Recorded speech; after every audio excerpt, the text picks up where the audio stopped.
اکابرین امت کو برا بھلا کہنے والا اس دور کا جو سب سے بڑا فتنہ ہے وہ انجینئر محمد علی مرزا کا ہے۔ ویسے تو یہ ہمارے اکابرین کو بھونکتا رہتا ہے، سیدھی سی بات ہے کہ ابھی بھونکتا ہی ہے تقریباً۔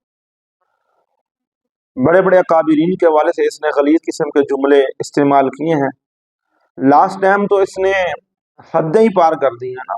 لاسٹ ٹائم اس نے امام اعظم ابو حنیفہ رحمۃ اللہ تعالی علیہ جو کہ کروڑوں حنفیوں کے پیشوا، 2 صدی ہجری سے لے کر آج تک ہر دور ہر زمانے میں امت کی اکثریت جن کی پیروی کرتی آئی اور تقلید کرتی آئی ہے، انشاءاللہ العزیز ان کی تقلید کرنے والے قیامت تک امید ہے کہ اکثریت میں ہی رہیں گے انشاءاللہ العزیز۔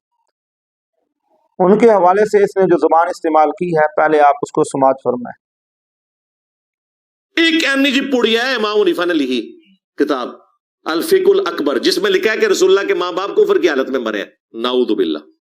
ہاں، ملا علی قاری نے باقاعدہ دفاع کی ہے کہ ہمارا امام صحیح بھونک کے گیا تھا، کہ ہمارا امام صحیح بھونک کے گیا تھا۔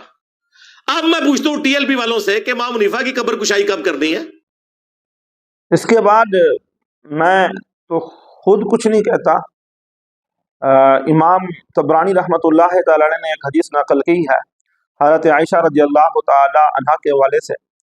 عائشہ رضی اللہ تعالی عنہا راوی ہیں، آپ فرماتی ہیں کہ اما سمیت نبیکم صلی اللہ علیہ وسلم، خبردار میں نے تمہارے نبی سے سنا ہے کہ حضور نے فرمایا لا تفنا هذه الامت حتی یلعن آخرها اولها، کہ یہ امت اس وقت تک فنا نہیں ہوگی جب تک کہ اس کے بعد میں آنے والے پہلوں پر لعن و طعن نہ کریں، طعن و تشنیع نہ کریں اور برا بھلا نہ کہیں، اس وقت تک یہ امت فنا نہیں ہوگی۔